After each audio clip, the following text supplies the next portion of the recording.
Welcome to Once Upon a Year, where history slows down and every detail drifts by like a passing cloud. This is your invitation to unwind, close your eyes, and let the quiet echoes of the past lull you to sleep. If you're enjoying the journey, tap like, subscribe, and let us know in the comments where you're listening from. Now, let's begin. Close your eyes and let the sounds of 1969 gather softly around you. The distant cheers from a muddy field at Woodstock, the steady buzz of rocket thrusters rumbling through living rooms, the quiet shuffle of marches lining city streets, sometimes punctuated by a chant for peace. Somewhere, the faint crackle of a radio drifts through an open window, mingling with the warm scent of summer rain on pavement. What subtle shifts threaded their way through all that noise? What gentle echoes, barely noticed at the time, still shape the world we know today? In the hush between those moments, stories unfolded that would quietly steer the course of a nation.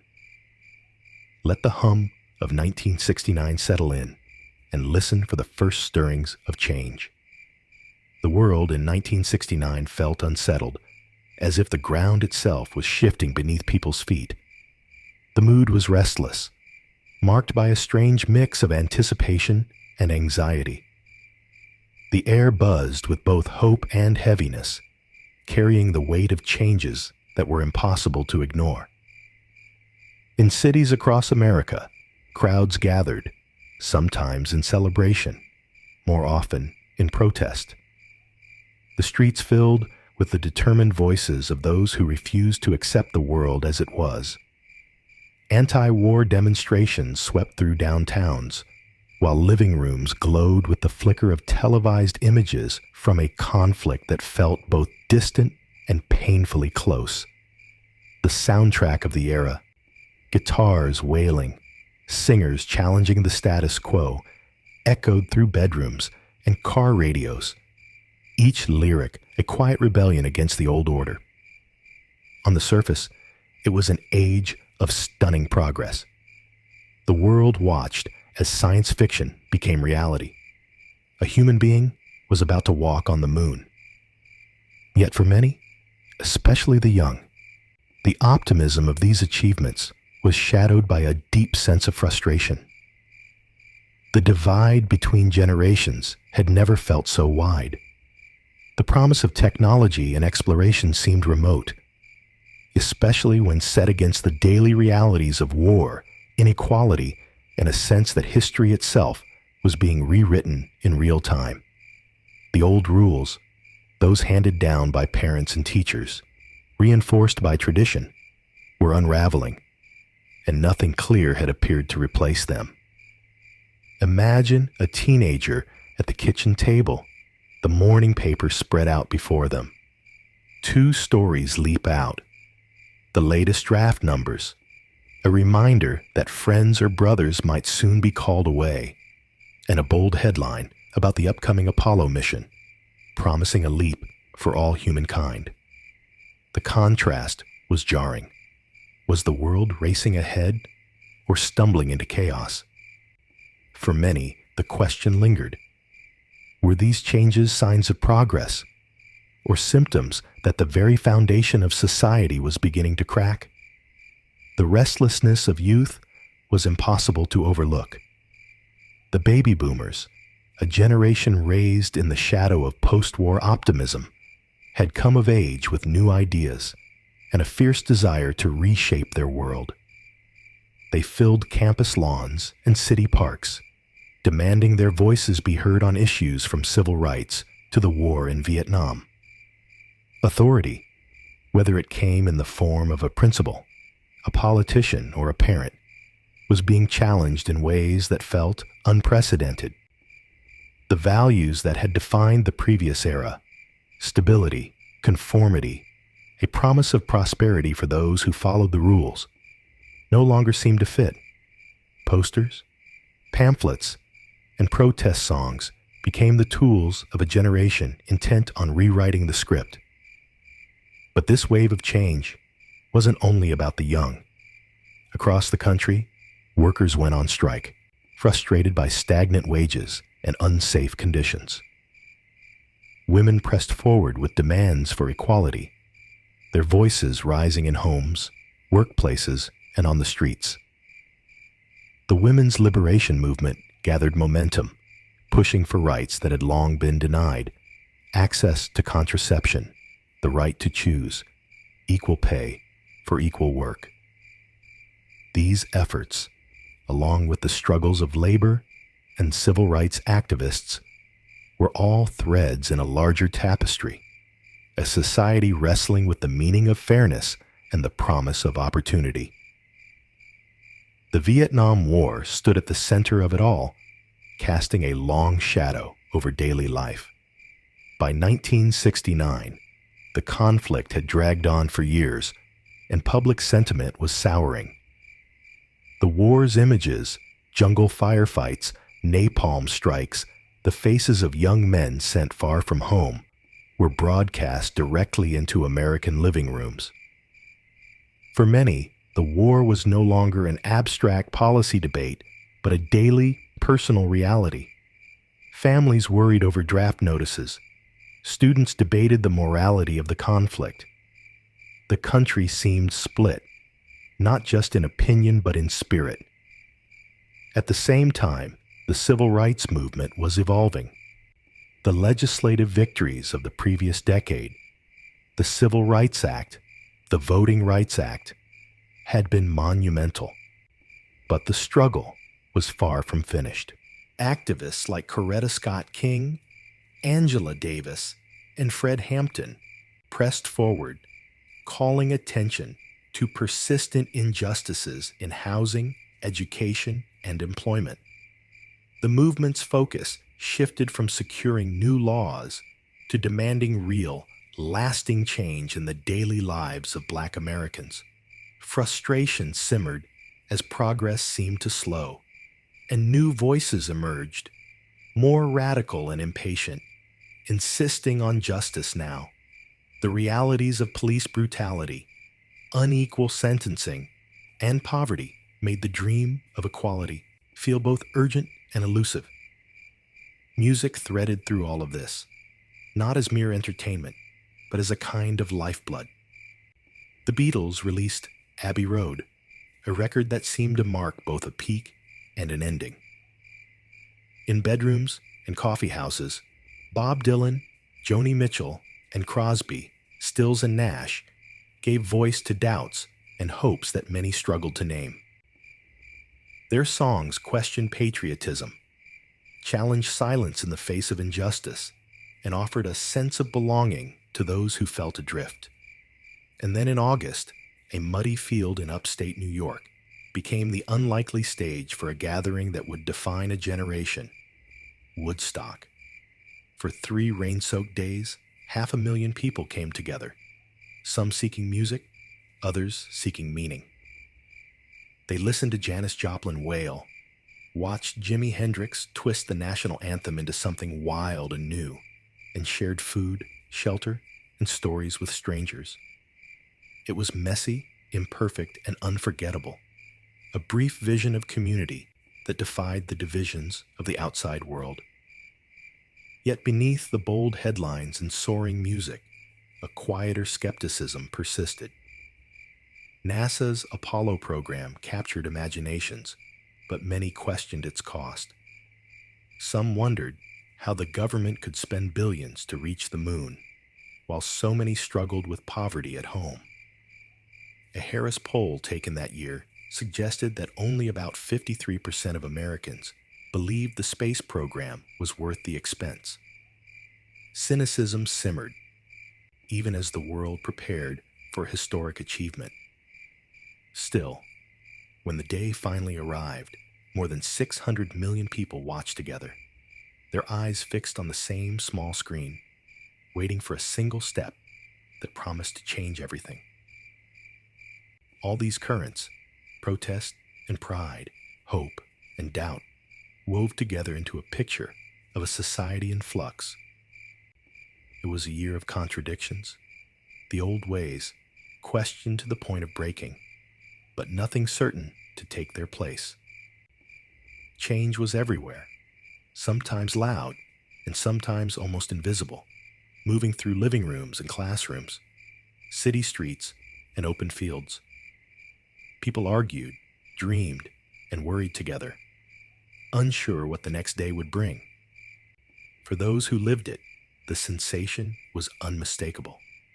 The familiar world was falling away, and something new was struggling to be born. Yet amid all this unrest, a moment of collective wonder was about to unite the nation, a journey beyond Earth itself. The moon landing and its legacy. Picture yourself in a quiet backyard on a July night in 1969. The air is thick with the hum of insects. The moon hangs overhead, bright and familiar. For generations, people have gazed at that pale circle and filled it with stories, wishes, and distant hopes. But on this night, something is different. Someone is up there, looking back. Across the world, families gather around their televisions, the glow of the screen flickering in darkened rooms. The image is grainy, the sound crackles, but the meaning is unmistakable. Neil Armstrong, steady and calm, descends the ladder of the lunar module. That's one small step for man, one giant leap for mankind. The words are simple, but they land with the weight of centuries. The moon is no longer just a symbol or a dream. It is a place that has been touched, made real by the imprint of human feet. The moon landing was more than an achievement of science and engineering. It was a moment of shared awe, a rare pause in the turbulence of 1969 when the world seemed to hold its breath together. Armstrong and Buzz Aldrin moved across the lunar surface, their movements slow and deliberate, watched by hundreds of millions around the globe. The broadcast, in stark black and white, brought distant continents and divided communities together, if only for a few hours. In living rooms and public squares, in city apartments and rural farmhouses, people leaned forward, silent, caught up in the wonder of what they were seeing. In London, crowds pressed against shop windows to catch a glimpse of the broadcast. In Sydney, a man wept in a crowded bar, repeating, "We did it, all of us, we did it." The sense of unity, fleeting but real, reached across boundaries of language, politics, and geography. For the astronauts, the experience was both monumental and strangely personal. Neil Armstrong, reserved and thoughtful, became a reluctant symbol. Buzz Aldrin, sharp and unflinching, embraced the spotlight with a quiet pride. Michael Collins, orbiting alone in the command module, later spoke of feeling not isolation, but a deep connection to everyone on Earth. "I wasn't lonely," he said in interviews. "I felt very much a part of what was happening." Their journey was the culmination of years of effort, risk, and imagination, a testament to what could be accomplished when vision and willpower aligned. Yet for all its triumph, Apollo 11 cast a complicated shadow. The cost of reaching the moon was staggering, over $25 billion, a sum that prompted both admiration and criticism. While some saw the mission as proof of American ingenuity, others wondered about the priorities that had made it possible. On the same day that Armstrong and Aldrin walked on the moon, headlines elsewhere spoke of poverty, violence, and unrest. The Vietnam War raged on. Cities struggled with inequality and anger. For many, the moon landing was bittersweet, a dazzling feat, but also a reminder of the challenges that remained unsolved on Earth. There were those who questioned the motives behind the mission, suggesting it was as much about politics as progress. The space race had begun as a contest with the Soviet Union, a demonstration of technological power and national resolve. Now, with the flag planted on the lunar surface, some wondered whether the spectacle was meant to distract from troubles at home. These doubts lingered, shaping the way some Americans remembered that summer night. But even skepticism could not erase the sense of possibility that the moon landing inspired. The sight of Armstrong and Aldrin moving across the lunar dust, the sound of their voices crackling through the void, became a kind of proof that the impossible was, in fact, possible. A teacher in Ohio might look at her students differently, wondering what they might achieve. A teenager in San Francisco, interviewed by a local TV crew, said, "Now you can actually dream about other places, like real places."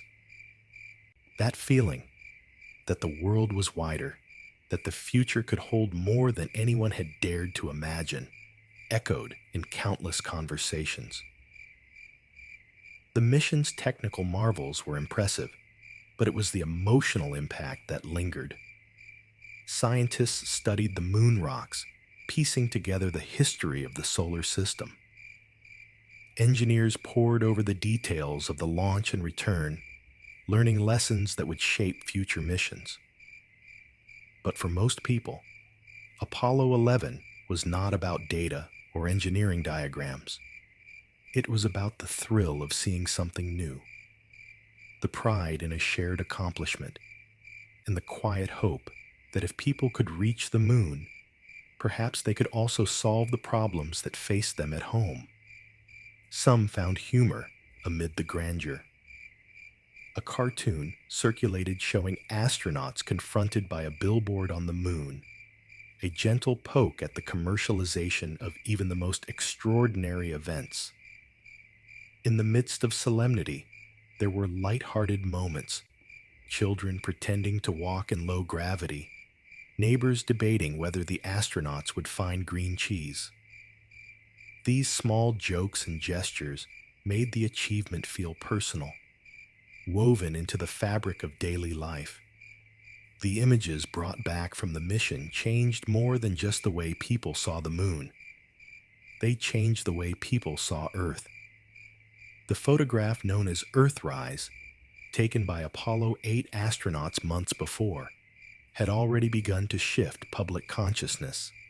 Now, with Apollo 11, the view of Earth as a small, fragile sphere in the vastness of space became a symbol for a new kind of environmental awareness. The planet looked delicate, its thin blue atmosphere the only shield against the darkness. That image would become a rallying point for the growing environmental movement, a reminder that the home everyone shared was both precious and vulnerable. When the astronauts returned, their journey ended with a splashdown in the Pacific Ocean and a hero's welcome. President Nixon, speaking to them by telephone as they stood on the lunar surface, called it the greatest week in the history of the world since the creation. A phrase widely reported in newspapers and broadcasts, reflecting the scale of the moment. For a brief time, the nation's divisions seemed to recede. The achievement belonged to everyone, not just to the scientists and engineers, but to the millions who had watched, hoped, and dreamed. Still, the question of what would follow hung in the air. The bar had been set high. Could the spirit of Apollo be carried forward, turned toward the challenges of poverty, justice, and peace? The moon landing proved what was possible when people worked together, but it offered no easy answers for the problems waiting back on Earth. The sense of unity, real but temporary, faded as the old divisions began to reassert themselves. Yet the legacy of that night endures. It remains a touchstone, a memory of a time when boundaries felt a little less fixed, when the world could look up and see itself reflected in the achievement of a few brave souls. For many, it is a reminder that even in the midst of turmoil, wonder is possible. The moon landing did not erase the struggles of 1969, but it offered a glimpse of what could be, if only for a moment. As summer stretched on, the country found itself searching for new forms of connection, new ways to come together. In a muddy field in upstate New York, another gathering was about to take place, one that would capture a different kind of unity, born not of technology or national pride, but of music, spirit, and a longing for peace. In August of 1969, from the 15th through the 18th, a quiet patch of farmland in Bethel, New York, became the unlikely stage for an event that would linger in the country's imagination for decades. Woodstock was never meant to be what it became. The town itself was small. The plans straightforward. A music festival, ticketed and contained. A showcase for the rising stars of rock and folk.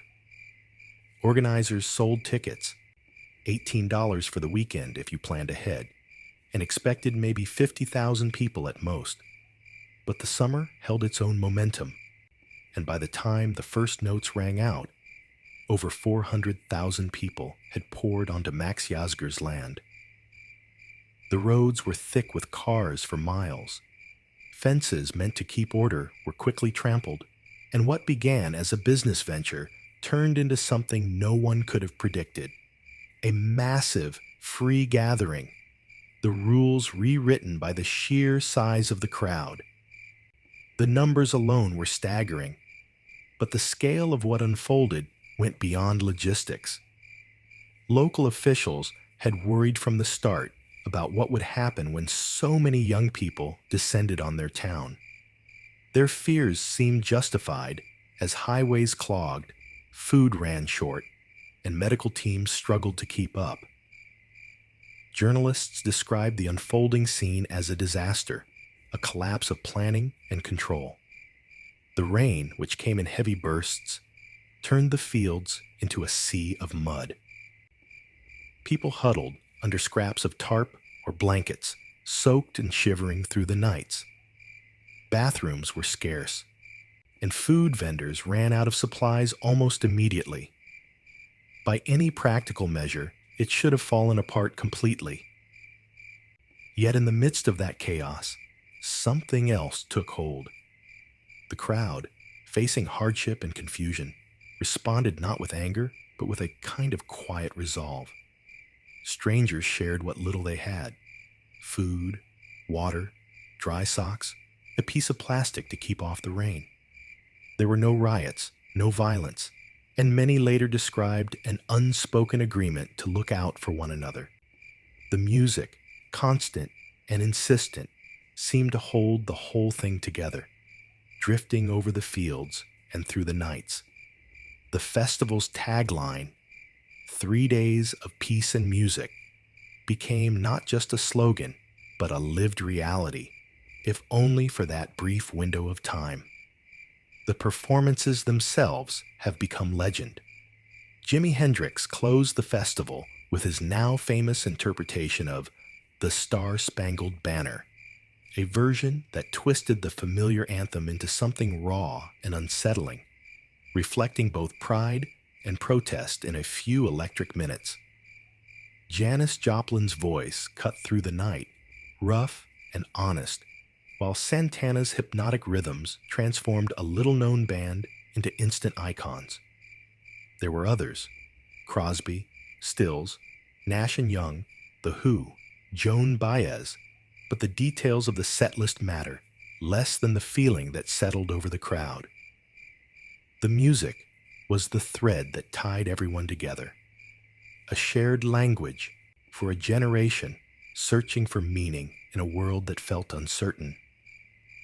For many who were there, what they remember most isn't a particular song or performer, but the sense of being part of something larger.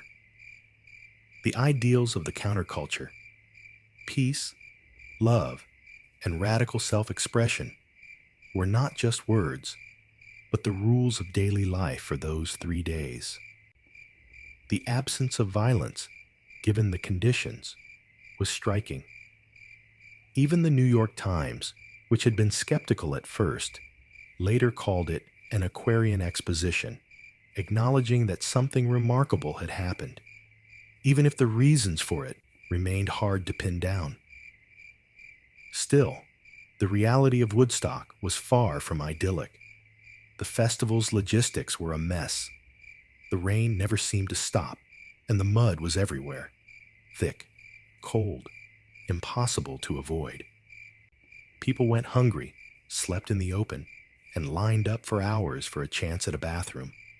Emergency services were stretched thin, and makeshift clinics popped up to handle everything from minor injuries to bad drug trips. For some, the discomfort and exhaustion left a sharper memory than any performance. But even in the worst of it, a sense of shared purpose kept people going. There was a feeling, hard to define, that they were all in it together, that the struggle was part of the story. Cultural historians often point out that Woodstock could only have happened when and where it did. The late 1960s were a time of upheaval. Anti-war sentiment was high, the civil rights movement was pressing for deeper change, and the environmental movement was just beginning to take shape.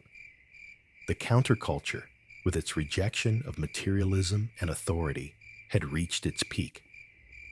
Woodstock became the most visible expression of that movement, a place where its ideals were put to the test. For one attendee, interviewed years later, the festival was proof that we weren't alone, that all those ideas, people said, were unrealistic, could actually happen, even if it was just for a weekend. The legacy of Woodstock has only grown with time. Films and documentaries have replayed its best moments, sometimes glossing over the harder truths. Later festivals borrowed the name, but none could capture the accidental magic of the original. For those who were there, and for many who only heard the stories, Woodstock became a symbol, a shorthand for a spirit that was imperfect but real. Yet the contradictions of the moment remain. The audience, for all its talk of unity, was overwhelmingly white, even as racial tensions simmered across the country. The festival's message of peace and love was genuine, but it existed in a bubble, removed from the harder struggles of poverty, inequality, and political conflict happening elsewhere. The problems facing America in 1969, war abroad, unrest at home, were not solved in those muddy fields. Still, for a brief time, the possibility of a different way of living felt real. When the music finally faded and the crowd began to drift away, Max Yazger, the farmer who had opened his land to the festival, stood before the remnants of the audience and spoke simply. "You've proven something to the world. That 500,000 young people can get together and have 3 days of fun and music and have nothing but fun and music." His words captured the essential truth of Woodstock, that even in chaos, people could choose kindness, creativity, and community. But as the last notes faded and the fields emptied, the world beyond Bethel waited. The anti-war movement continued to gather force. Civil rights activists marched on, pushing for promises yet unfulfilled. Economic hardship and generational divides remained. Woodstock was a moment, a bright, noisy, complicated one. But moments do not change everything overnight. For those 3 days, though, the field in Bethel stood as evidence of what was possible. The festival was a living experiment in the ideals that had shaped a generation, a brief suspension of the usual rules. The world did not transform when the music stopped, but the memory of Woodstock, the hope, the struggle, the sense of possibility remained. Not every gathering in 1969 was marked by music and hope. Some were called together by anger, by the need to demand justice in a country that was slow to change. The muddy fields of upstate New York became a symbol of unity, but in city streets across the nation, the fight for equality pressed on, determined and unyielding. The struggle for equality in 1969 was not confined to the fields or the festival stage. It pulsed through city blocks, school corridors, union halls, and the very core of daily life. The story of civil rights that year was not one of conclusion, but of persistence. The legal victories of the previous decade, the Civil Rights Act of 1964, the Voting Rights Act of 1965, stood as milestones, but the path beyond them was long, uneven, and often steep. The ink on those laws had dried, but the promises they held remained out of reach for many. The work of digging out the roots of inequality, those tangled threads woven deep into the fabric of American society, had only just begun. In the summer of 1969, hope and frustration ran side by side. Black Americans and their allies found that the reality of daily life did not match the rhetoric of progress. Schools in many cities remained segregated, sometimes by policy, more often by the silent lines drawn by housing and economics. Discrimination in housing persisted, not always written in law, but enforced through unwritten rules, redlining, and the quiet denial of loans and leases. Black families struggled to find decent homes, their paths blocked by invisible barriers. In neighborhoods across the country, poverty clung stubbornly, immune to the language of reform. The laws had changed, but the lived experience of inequality was slow to budge. Yet the movement did not lose momentum. Activists pressed forward, determined to make the victories of the past more than just words on paper. On college campuses, especially that spring, student protests became flashpoints for a new kind of activism. At Cornell University, Black students occupied Willard Straight Hall, the student union, after months of frustration over the administration's inaction on racial issues. The occupation grew tense. Fearing for their safety, the students armed themselves, and the sight of them leaving the building with rifles became one of the defining images of campus protest in 1969. This moment, and others like it across the country, forced universities to confront the realities of exclusion and discrimination, and signaled a shift in how race and education intersected in America. Some called the students radicals, others saw them as visionaries, but their actions marked a turning point in campus activism. Beyond the campuses, the streets themselves were alive with protest.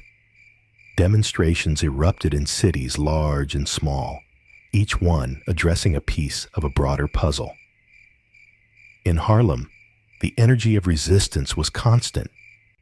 Marches and rallies called attention to the failures of city government, the neglect of schools, the lack of jobs, and the daily indignities of racism. In Chicago, activists fought against the construction of segregated schools, accusing city officials of building new barriers when they should have been tearing old ones down. Labor strikes and civil rights marches often overlapped, their chants echoing the same demands: jobs, dignity, justice. Even in towns far from the headlines, sit-ins and walkouts became tools for those determined to be heard. Each protest, no matter how small, chipped away at the idea that inequality could be ignored. The movement's anger was not unfocused. The 1960s had shaped a generation of activists who, by 1969, were both more determined and less willing to wait. The assassination of Martin Luther King Jr. the year before had left the movement grieving, but not silent. New leaders stepped forward, carrying King's legacy while also pushing for new strategies. Coretta Scott King became a force in her own right, tying the fight for racial justice to the struggle for workers' rights. She spoke of the triple evils: racism, poverty, and war, and argued that none could be fought alone. In Charleston, South Carolina, she marched with black women hospital workers who were striking for fair treatment. Their struggle was not national news, but it was these persistent, local battles that kept the movement alive. As the civil rights movement expanded, its voices multiplied. Some argued for patience, for working within the system, for nonviolent protest. Others, shaped by years of slow progress and deep frustration, called for more direct confrontation. Angela Davis, a scholar and activist associated with the Black Panther Party, became a prominent voice in 1969. She spoke and wrote about the ways in which racism and economic systems reinforced each other, pointing out that the structures of injustice were deeply embedded in American life. Davis argued that real progress required challenging these systems at their core, not just seeking incremental change. Her ideas were not always comfortable to hear, and audiences sometimes responded with both applause and unease. But 1969 was not a year for comfort. It was a year when old certainties were questioned and new truths demanded attention. The movement's radical edge was most visible in the work of organizations like the Black Panther Party. By 1969, the Panthers had established chapters in cities across the country, offering a new model of community action. They were known for their confrontational tactics, but also for practical programs: free breakfasts for children, health clinics, and legal aid. The Panthers monitored police activity, documenting incidents of brutality, and in doing so, became both protectors and targets.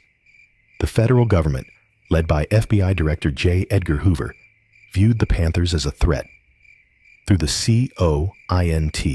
COINTELPRO program, authorities worked to undermine and destroy the organization, using surveillance, infiltration, and misinformation.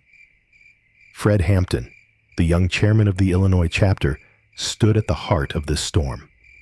Charismatic and deeply committed, Hampton was able to bring together groups who might otherwise have been divided. Poor white activists, Puerto Rican organizers, and black community leaders. He spoke often of solidarity, insisting that true change required people to work together across lines of race and class. "We're not going to fight racism with racism," he said in speeches and interviews. "We're going to fight racism with solidarity." Hampton's influence grew rapidly, but so did the risks he faced. In December 1969, he was killed during a police raid. The circumstances of his death remain deeply contested, but for many, it stood as a stark reminder of the dangers faced by those who challenged the status quo. While leaders debated strategies and risks, ordinary people kept the movement alive through daily acts of resistance. In Memphis, sanitation workers continued to organize for better pay and safer conditions, building on the momentum of their strike the previous year, a campaign that had brought Martin Luther King Jr. to their city and cost him his life. In Cleveland, tenants in public housing demanded repairs and fair treatment, gathering in church basements to plan their next moves. Each sit-in, each meeting, each letter to a city official became part of the larger push for justice. The movement was not just a story of famous names and dramatic confrontations. It was built on the persistence of countless individuals who refused to accept the world as it was. Yet, the movement was not without its divisions. By 1969, the unity that had characterized earlier years began to fray. Some activists remained committed to nonviolence and gradual change, while others argued that patience had run its course. Younger organizers, shaped by the radical energy of the late 1960s, found it harder to wait for promises to be fulfilled. The debates were sometimes heated, but they reflected a movement that was alive and evolving, grappling with what progress should look like and how best to achieve it. Despite the disagreements, the impact of the civil rights movement was undeniable. Laws and policies continued to change, and the norms of American society shifted in response to the pressure of protest and activism. Voices that had once been silenced now demanded to be heard. The work was far from finished, but the foundation for further change was being laid. The seeds sown in the marches and meetings of 1969 would grow in unexpected ways, inspiring new movements for women's rights, LGBTQ+ equality, and environmental justice in the years ahead. For many Americans, the struggle for civil rights remained distant, a story glimpsed in headlines, not felt in daily life. But for Black Americans, and for those who stood with them, 1969 was a year that mattered. It was not the final turning point, but it was a crucial one, a bridge between the early victories of the movement and the battles that would continue into the future. Progress moved forward, uneven, sometimes hard to see, but real.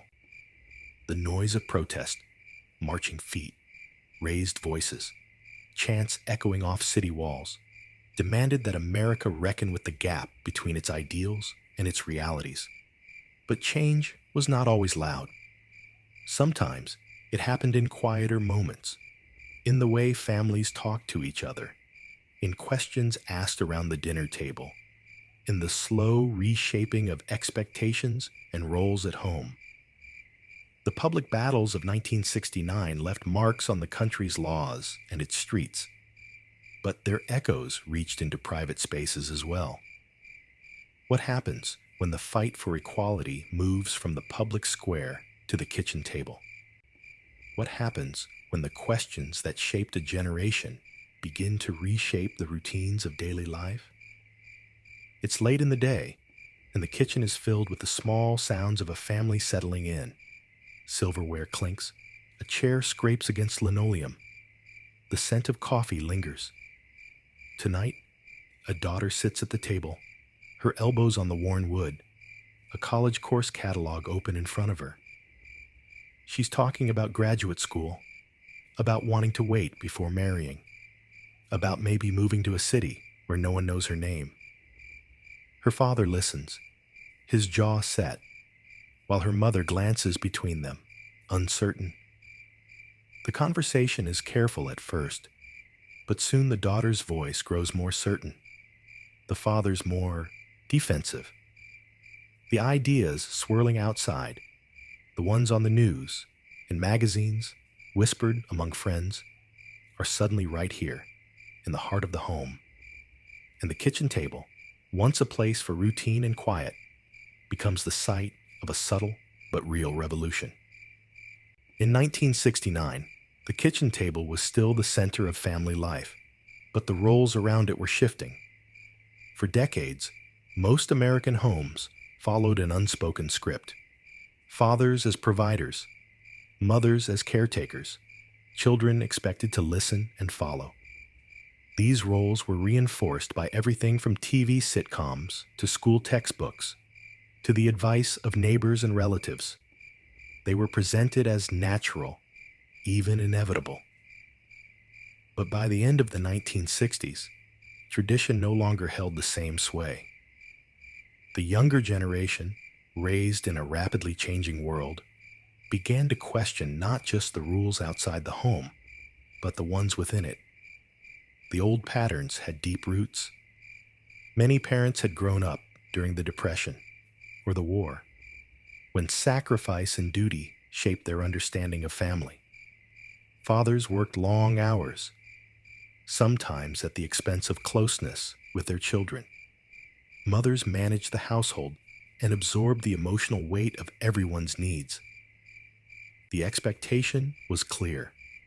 Stability mattered most, and each person had a role to play in maintaining it. Yet, as the world outside grew louder and more unpredictable, these roles began to feel confining to their children, who saw possibility beyond the boundaries of tradition. The change didn't happen in a rush. It began with questions, quiet at first, then more insistent. Why should a woman's ambitions end at the front door? Why must a man's worth be measured only by his paycheck?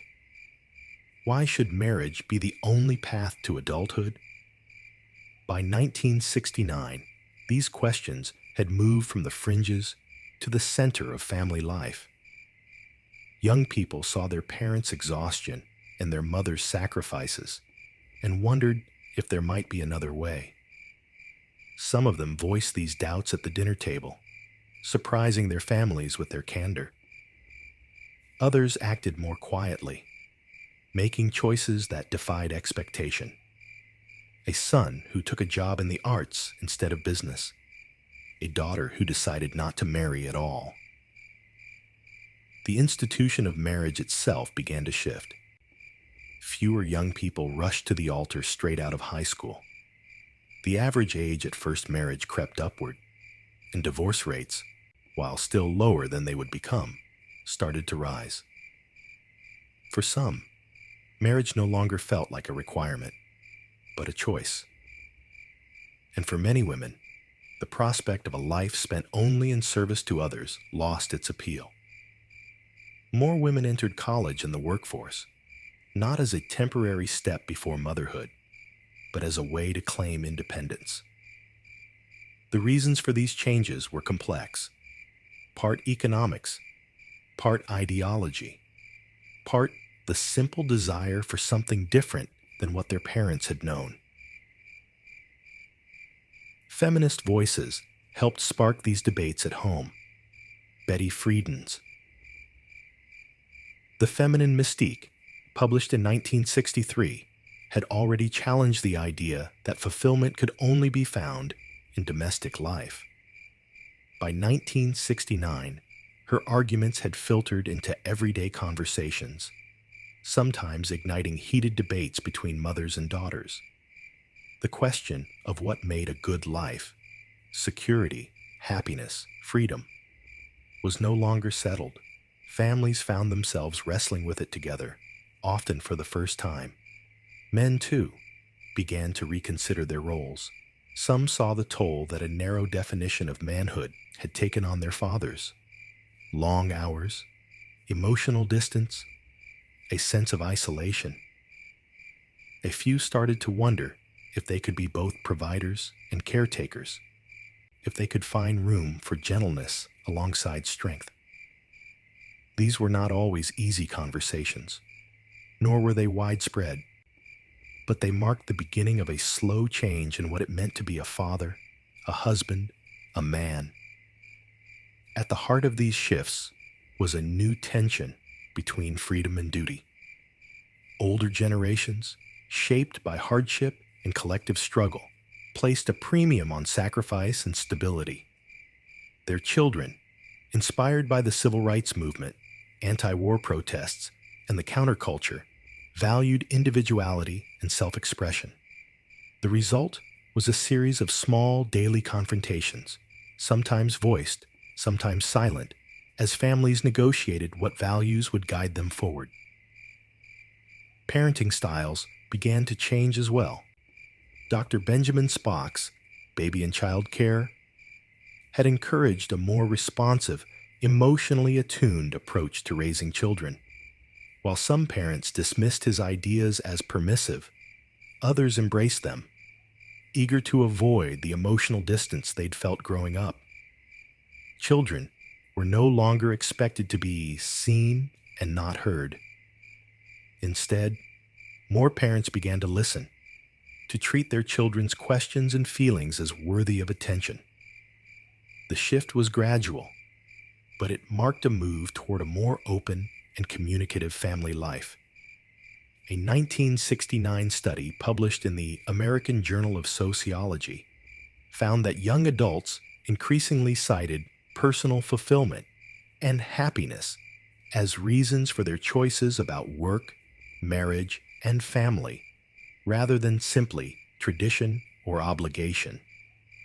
This marked a significant change in how Americans thought about their lives and relationships. The study also noted that older generations often viewed this shift with concern, fearing it would lead to instability. But for many young people, the pursuit of personal meaning felt not only possible, but necessary. Economic realities reinforced these changes.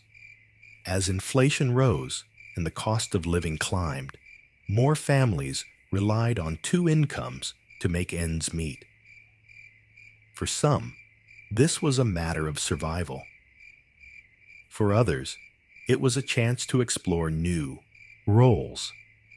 Women who entered the workforce often found themselves balancing the demands of career and home, sometimes with support from their partners, sometimes without. Fathers who lost jobs or changed careers discovered that their identity could not rest on employment alone. These adjustments were not always smooth, but they chipped away at the old certainties about what a family should look like. Not every home experienced these shifts in the same way. In immigrant families, children often found themselves caught between the traditions of their parents' homeland and the individualism of American culture. Black families, navigating the realities of discrimination and economic hardship, sometimes relied on extended kin networks and collective strategies for survival. For them, the kitchen table could be a place of solidarity as well as tension, where generational differences played out in the context of larger struggles. Across all these variations, the basic question remained: what kind of family did people want to build, and how much room was there for change? The revolution at the kitchen table was quieter than the ones in the streets, but its effects were lasting. A father asked his son about his dreams instead of lecturing him on duty. A mother took a job outside the home, testing the boundaries of her own upbringing. A teenager argued that love mattered more than tradition in choosing a partner. These moments rarely made headlines, but they reshaped the meaning of family in ways that would ripple through the decades. Media played an unexpected role in this transformation. Television, now a fixture in most homes, brought new ideas and images into the living room. Families watched together, sometimes in silence, as programs showed lives and relationships that looked different from their own. Sitcoms and dramas introduced viewers to working mothers, sensitive fathers, and children who spoke their minds. News programs covered protests, marches, and debates about women's rights, civil rights, and the war. The kitchen table conversations that followed were shaped not just by personal experience, but by what families saw and heard on their screens. The influence of television was subtle but profound. It offered a window into other ways of living and thinking, sometimes sparking curiosity, sometimes resistance. Parents and children debated what they saw, using TV as a springboard for their own questions and arguments. In this way, the boundaries between public and private life blurred. the issues of the day, war, equality, generational change, entered the home not only through newspapers and conversations, but through the steady glow of the television set.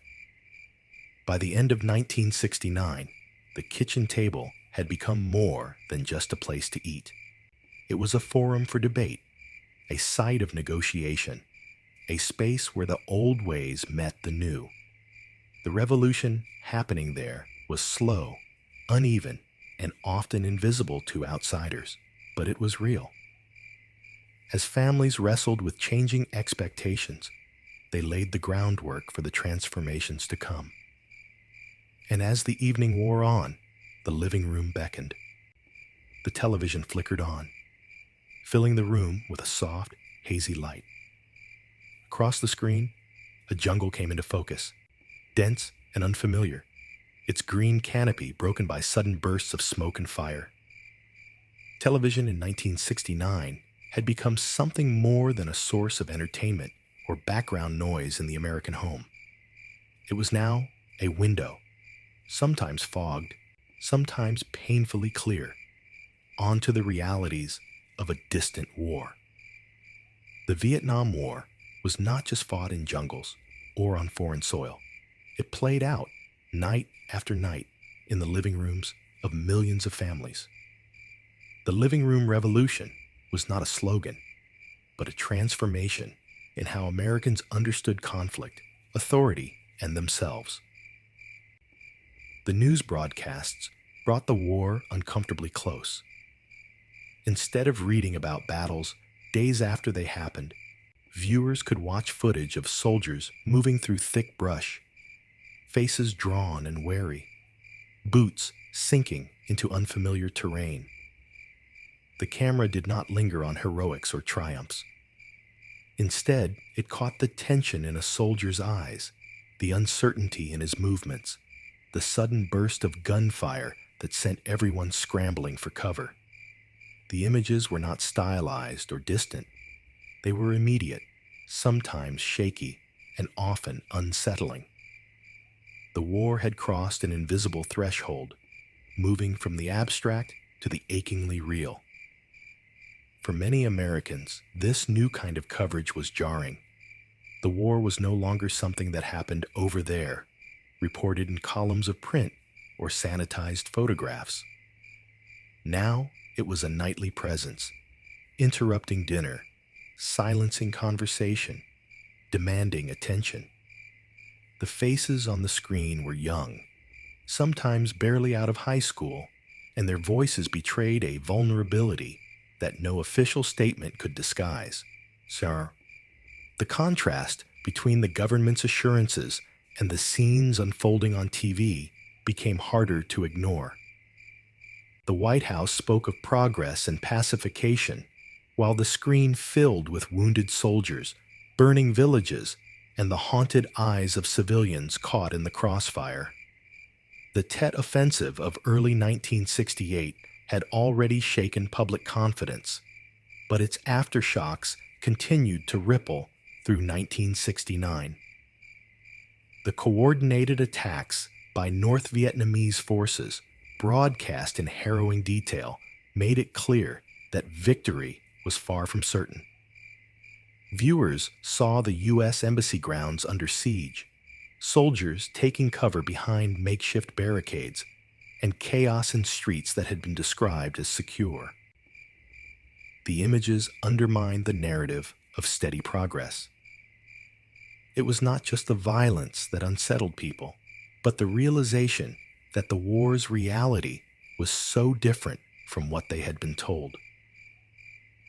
The role of television in shaping public opinion became undeniable.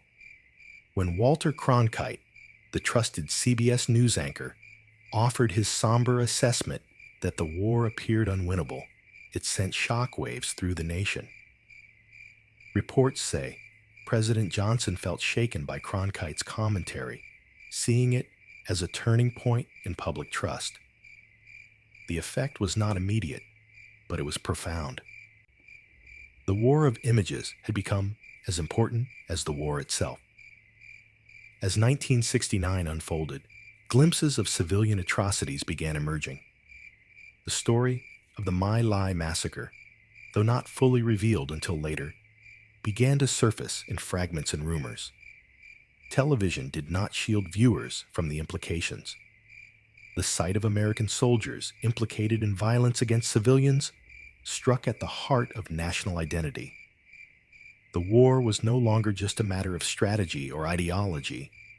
It was a test of values, and the footage broadcast into American homes forced viewers to confront difficult questions about morality and purpose. Television also gave a human face to those fighting. News programs featured interviews with troops, letting their words and expressions speak for themselves. A young man in uniform might talk about missing home, about fear, about the confusion of fighting an enemy he could barely see. These moments pierced the barrier between us and them.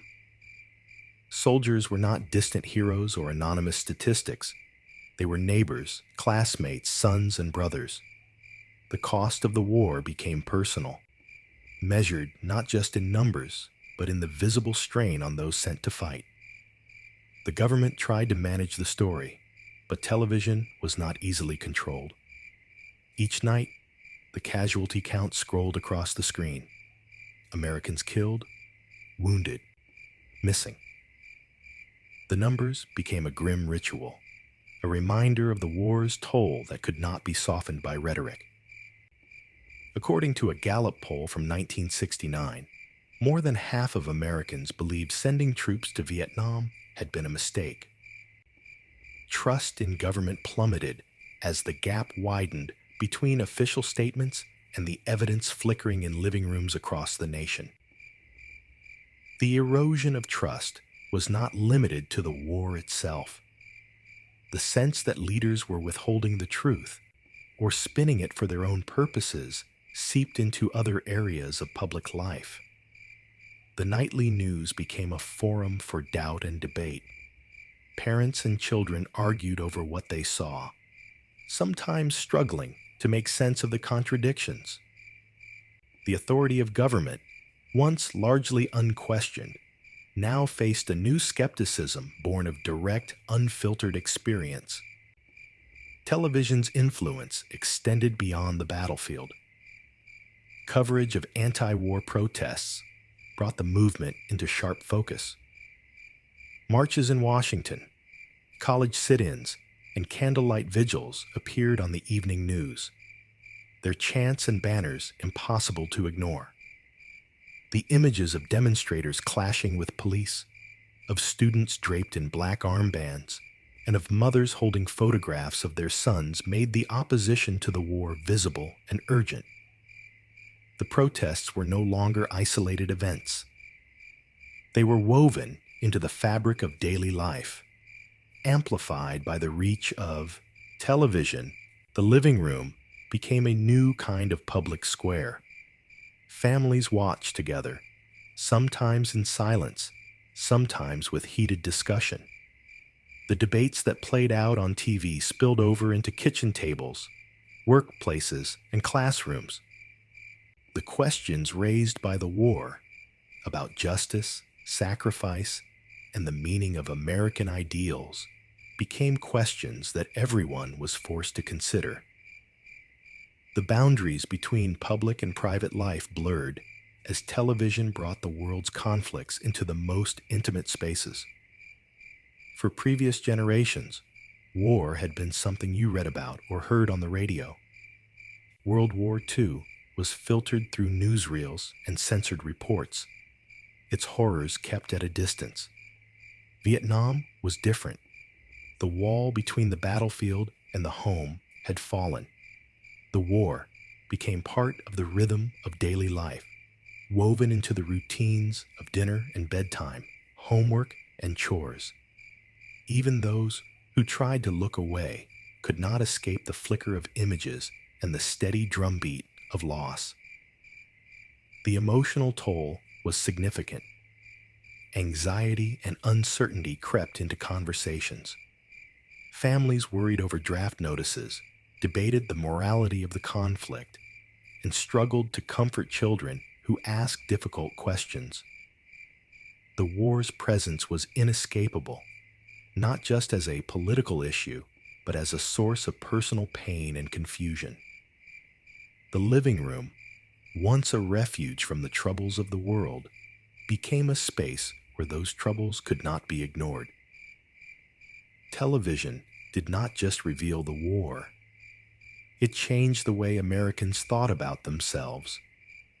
The images of destruction and suffering challenged the idea of American exceptionalism.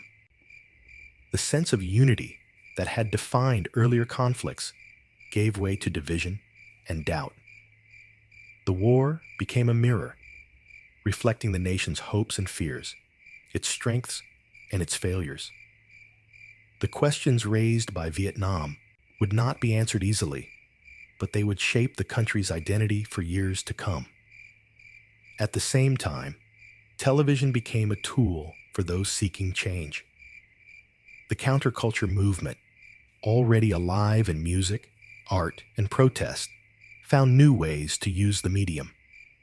Programs and documentaries explored alternative lifestyles, questioned authority, and celebrated creativity. Artists and activists recognized the power of television to reach wide audiences and began to experiment with new forms of expression. The same screens that brought war and unrest could also broadcast visions of peace, possibility, and renewal. Television's dual role, as both a revealer of uncomfortable truths and a platform for alternative voices, became one of the defining features of the era. It was a force that could not be easily contained or directed. For every image of conflict, there was the potential for a new story, a new idea, a new way of seeing the world. The living room revolution was not just about what Americans saw, but about how they responded, questioning, debating, and imagining new possibilities. In the end, the story of television and the Vietnam War is not just about technology or media. It is about the slow, sometimes painful awakening of a nation to the complexities of its own actions and beliefs. The images that filled the screen did not offer easy answers. They demanded reflection, conversation, and above all, a willingness to face uncomfortable realities. The war may have been fought in distant lands, but its true battleground was often the quiet, familiar space of the home. As the decade drew to a close, the echoes of those televised moments lingered. The questions raised by the war about trust, power, and the cost of conflict remained unresolved. Yet in the midst of uncertainty, there was also a sense of possibility. The same medium that had exposed the nation's wounds could also help it imagine new ways to heal.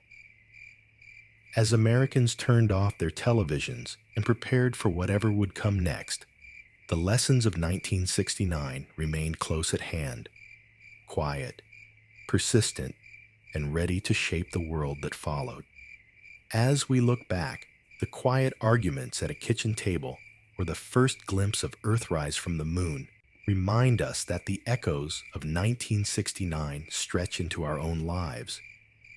The year's questions about war, equality, and the shape of family still ripple through the choices we make and the stories we share. These moments did not end with the decade. They continue, quietly shaping what we value and how we see the world. If you feel a memory stirring, or a question about how 1969 lingers in your own life, I invite you to share it below. As you drift off tonight, what ripples from that summer of '69 might still be at play in your dreams?